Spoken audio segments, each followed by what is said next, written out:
Oke. Halo. Selamat sore, hari yang cerah di PSG Mini Soccer. Pada sore hari ini, kali ini kita obrolan kita bersama kakak yang paling cantik di organisasi kita. Please welcome Wilma. Halo, selamat sore.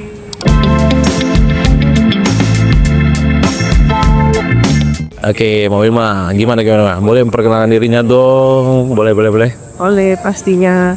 Perkenalkan, saya Bilma, atau biasa juga dipanggil dengan Tia. Saya adalah salah satu tim medis di Kepengurusan KSTI Provinsi Kalimantan Barat. Oh, jadi di KSM itu ada yang namanya komisi medis. Nah, ya, komisi medis. Jadi di sore hari ini nih, kebetulan kita di belakang kita nih lagi ada pertandingan persiapan untuk ke tingkat nasionalnya tim KSMI Kalimantan Barat. Oh gitu, gimana? Enggak dong. Sangat. Kalbar sekarang sudah ada tim yang susah mewakili Kalbar ya dalam hal ini di bawah urusan di tentunya kita sebagai masyarakat Kalbar bangga sudah ada tim yang mewakili provinsi kita. Oke, Mbak Wilma. Terakhir olahraga apa nih? Padel main? Belum. Oh, belum. Nanti kita coba ya. Sempat mencoba. Gimana? Lihat situasi, ada info apa nih di seputar medis? Ada info apa nih? Mungkin mau kita sharing nih pada sore hari ini. Medis tentang Apa aja? Berolahraga mungkin? olahraga ya memang sekarang salah satunya nih kan lagi bareng-barengnya ini soccer ya. Buat teman-teman yang memang pecinta mini soccer dan aktif bermain tetap harus jaga kesehatannya, apalagi di cuaca terik seperti ini tetap harus menjaga daya tahannya seperti itu. Lo kalau misalnya kita berolahraga itu manfaat untuk medisnya tubuh kita tuh seperti apa sih, Dok?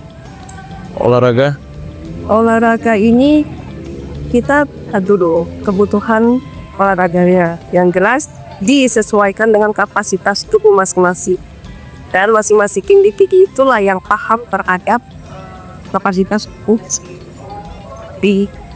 Kalau olahraga kita bisa dapatkan apa? Manfaat juga karena sehat juga seperti itu.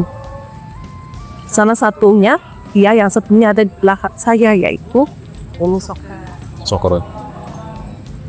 Nah, jadi kalau misalnya kalau kita ngobrolin perspektifnya medis, menurut Bu Wilma itu resiko apa aja nih kalau misalnya kita di olahraga mini soccer nih? Bayangannya Bu Wilma nih kira-kira. Risiko apa nih kalau misalnya kita mungkin baru-baru main mini soccer atau memang walaupun udah yang sering main pun pasti kan ada risiko masing-masing kan. Nah, mungkin tips and triknya untuk dari Mbak Wilma nih apa?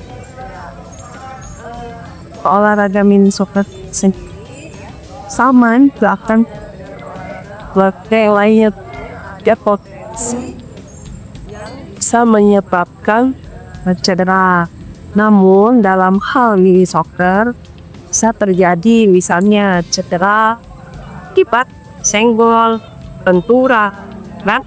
Kemudian jantung, bergilir, komponen seperti itu yang bisa terjadi. Kalau seandainya sudah terjadi demikian, pasti apa nih yang harus dilakukan, apalagi kalau tim ataupun kan terdekat ya ada di lapangan. Salah satunya adalah harus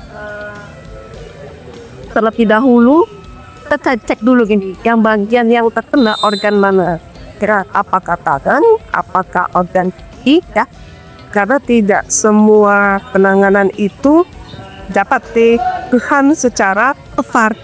Ya, makanya kita di KSMI juga ada tim namanya tim fisioterapi.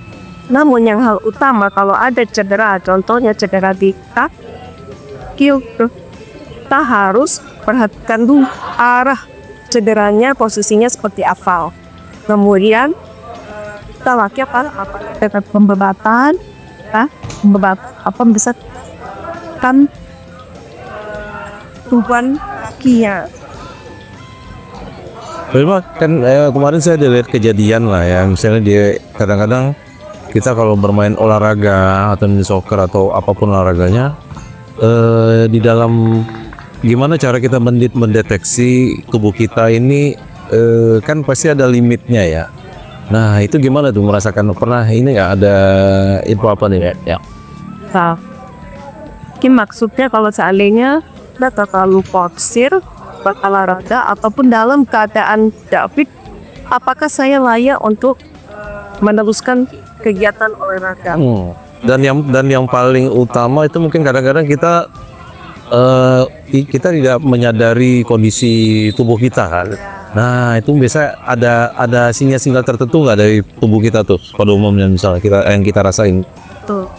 Biasanya alarmnya atau warningnya adalah lelah. Bisa lelah. Lelah itu adalah salah satu warning.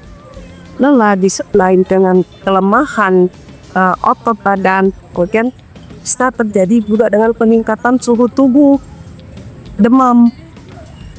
Kalau otot kita lelah, kemudian otot kita nyeri, itu bisa menimbulkan dampak demam. Seperti itu warning. Dan kalau kita terlalu fokusir, tidak bermain ataupun dalam keadaan tidak, itu salah satunya yang akan berdampak adalah terjadinya dehidrasi. Dehidrasi, apalagi kalau kita tidak membalancekan gerak tubuh ke dalam Nah, kan di olahraga tuh olahraga yang istilahnya yang endurance, memerlukan endurance, seperti mini soccer ini kan terhitung sedang dan cepat lah ya. Nah, apabila misalnya terjadi sesuatu hal nih Mbak, kita kan sering lihat ya, pernah lihat konten-konten terjadi misalnya serangan jantung kah, orang bilang serangan jantung atau apa gitu. Nah, yang harus kita lakukan pertama kali sebagai orang awam apa Mbak Wilma kira-kira? Ini cukup sering terjadi di lapangan. Pertama, salah satunya adalah olahraga mini soccer. Kasus-kasus kejadian henti jantung ataupun henti nafas itu dapat terjadi. Nah, apa respon kita sebagai orang yang berada di sekeliling untuk kasus-kasus begitu itu? Apabila kita melihat lapangan, kita cek dulu respon daripada pendekat. Seandainya sama sekali tidak merespon ya, kita bebaskan ruangnya, bebaskan pot. Tapi untuk tim ya terus kita juga harus dibekali dengan adanya pembekalan di bantuan hidup dasar. Nah, ini penting sekali saat kini, dan yang namanya pelatihan bantuan hidup dasar itu sudah diberikan kepada orang awam, termasuk contohnya security ya, tim-tim inti yang ada di urusan olahraga itu dapat mendapatkan pelatihan bantuan dasar. Nah, dengan adanya pelatihan bantuan dasar untuk orang awam, kita bisa menganalisa apakah ini henti jantung ataukah bukan. Kalau henti jantung, kita harus ingat bahwa ada golden periodnya. Ya, kita harus segera memberikan bantuan hidup dasar, itu resusitasi kan atau dengan adanya pembekalan untuk bantuan hidup dasar, kalau sampai terjadi henti jantung, apakah itu disebabkan oleh serangan jantung atau apapun penyakit penyerta lainnya, itu pasiennya sendiri dapat selamat. Oke, Dok, kalau sebagai orang awam kita kalau misalnya melihat kan tadi kita sempat berbincang soal jantung dan juga mungkin ada efek-efek lain ya, efek-efek lain saat kita berolahraga. Nah, kira-kira yang pertama kali tadi saya menarik itu soal cahaya. Nah, apakah misalnya kita melihat ada teman atau orang kejadian seperti itu, apa yang harus kita lakukan, Dok? Ya, kalau Isi ruang di cahaya ada beberapa penyakit yang memang dapat dicetuskan atau dia sensitif terhadap cahaya. Contoh, biasanya pada kasus-kasus epilepsi, kilatan cahaya dapat menyebabkan dia menjadi kejang. Tapi biasanya epilepsi ini ya tidak hanya terjadi 1-2 kali. Penderita itu pasti sudah memahami bahwa kalau dia sudah mengarah ke kejang, dia tahu dengan sendirinya pencetusnya itu apa. Apakah itu kilatan cahaya, apakah keramaian, ya kan? Ataukah misalnya dikagetkan, itu juga bisa seperti itu. Oke. Mungkin dokter bisa ini nih, yang saat ini dokter sedang kerjakan atau mungkin sedang lagi ini ya di suatu tempat. Kalau menurut dokter tips and triknya untuk berolahraga yang dengan memerlukan ketahanan tubuh seperti ini, mungkin ada nutrisi yang harus asup gitu ya. Mungkin tipsnya seperti apa nih? Ya, tentunya kalau olahraga seperti bumi soccer ini karena kan dia olahraga yang tipe cenderung cepat dan aktif. Itu pembakaran kalori energinya pasti udah lagi cepat.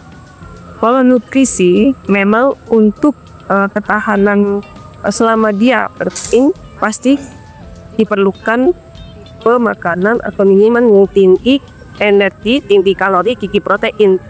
Namun untuk regenerasi sel-selnya tentunya pasti kita tidak perlu lupakan adalah buah-buahan, ikan dan multivitamin seperti. Apalagi kalau bermain di soccer outdoor dengan cuaca yang panas terik seperti yang dikhawatirkan yang adalah dehidrasi dapat terjadi. Oh, dehidrasi ya. Itu yang penyebabnya bisa menyebabkan apa? Kira-kira dehidrasi Bisa sampai kalau pasiennya pingsan.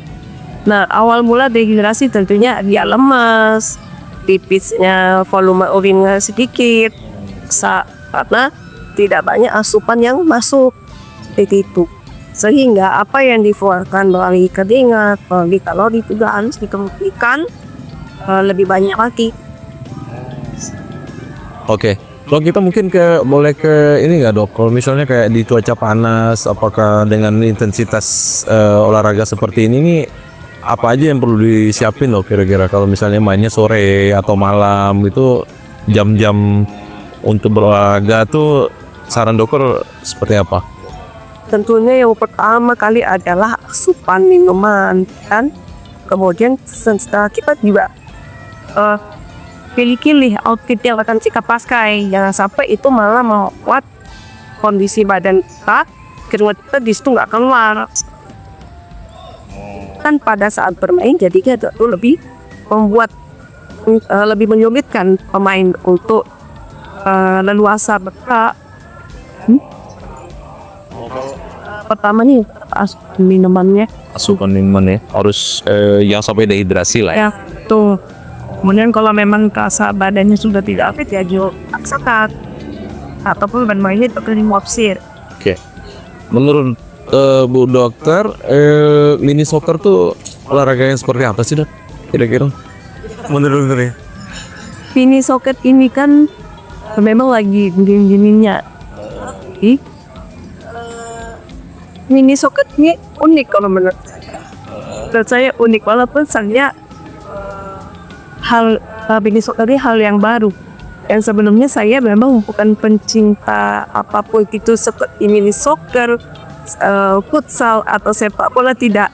Namun karena mini soccer ini kan sifatnya fleksibel, kapanpun, maksudnya dimanapun, dan sekarang udah fasilitas udah lebih mempermudah pemain. Apalagi ini ibaratnya sudah ada terpikirnya KSL di Provinsi Kalbar, tentunya sesuai dengan profesi saya pun mendukung untuk kesehatan para pemain.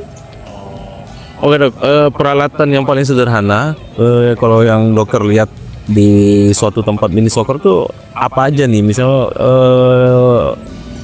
perlengkapan seperti apa sih untuk misalnya dalam keadaan tertentu di meet out suatu tempat mini soccer gitu ya. Mungkin menurut Dokter ada saran Kalau apa aja yang mungkin perlu disiapin nih, yang paling dasar sampai paling advance ya. yang dasar, kalau memang terkait dengan penanganan kegawat daruratan pada pemain, contohnya cedera, misalnya dalam keadaan tidak pusing kepala, kemudian demam, tentu harus ada kotak P3K dan isi Oh, PT standar ya. standar. Kan biasanya di gedung-gedung fasilitas umum kotak P3K ataupun ada klinik kecilnya. Nah, tahapan advance-nya harus punya apa tadi? Balik lagi penanganan di jantung harus ada alat defibrilator AED. Oh, AED namanya ya. Itu bisa menjadi kayak pertolongan pertama lah itu, oke. Ya, itu bisa dilakukan oleh siapapun yang sudah mendapat pembekalan pelatihan PHD. Oh, ini tutor ya. Oke, mungkin Dok terkait dengan maraknya mini soccer dan KSMI, mungkin ada yang mau disampaikan Dok? Hal lain mungkin? Ajakan berolahraga atau apa, pola hidup sehat? Ya, buat pencinta mini soccer dan yang mau terlibat aktif di dalam permainan mini soccer, mini soccer ini merupakan salah satu alternatif olahraga yang juga dapat meningkatkan kebugaran daya tahan tubuh, bukan hanya untuk sekedar lomba ataupun ajak latihan, tapi yang jelas ini membuat secara psikologis kita juga lepas bermain, kemudian ada interaksi dengan sesama pemain, jadi membuat bahagia lah serasa. Oke, masih relate juga nih, ada titipan pertanyaan nih Dok. Kan di mini soccer kan banyak yang main ya, dari semua kalangan ya, dari anak-anak, 10, 8 nah, dan ada juga yang bapak-bapak. Jadi pertanyaan dari bapak-bapak ini, apakah berolahraga rutin itu mempengaruhi hubungan dengan pasangan seperti apa Dok kira-kira? Secara medisnya tuh memang terkait kan ya? Ya, olahraga, konteksnya olahraga ya kan, olahraga baik ringan, sedang, berat. Kalau tadi kan seperti saya sampaikan, olahraga itu membuat pikiran tuh lepas, secara psikologis lepas, ada muncul bahagia yang kita dapatkan, ya kan? Tentunya setelah kalau kebahagiaan itu kita bisa bawa pulang ke rumah, kemudian ketemu sama pasangan juga itu bahagia kan. Selama jangan mainnya juga sampai terlalu letih. Kalau terlalu yang dibawa malah rasa capek dari itu. Seperti dulu jokes yang kemarin, apa hukumnya main mini soccer tanpa fotografer? Hukumnya harus selalu ada. Harus ada fotografer gitu ya, walaupun mainnya cuma 1 menit ya. Satu fotografer tetap ya. Oke, sepertinya kita bakal bahas-bahas mungkin masalah nanti, mungkin ada isu-isu kesehatan terbaru ya Dok ya, ada info-info mungkin kita mau, yang penting ini adalah konten yang mudah-mudahan bermanfaat lah. Kita mudah-mudahan segala hal yang baik ini bisa dibalas dengan hal baik juga lah ya. Ya, berbagi ilmu yang bermanfaat, it's nice ya. Oke.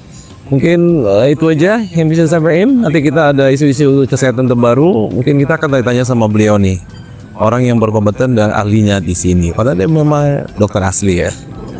Oke, dan beliau ada di komisi medis ya. Oke, mudah-mudahan segala hal baik yang dilakukan Bu Dokter dibalas yang baik juga. Ada yang mau disampaikan Dok? Makasih Bu Dokter, thank you. Tos dulu.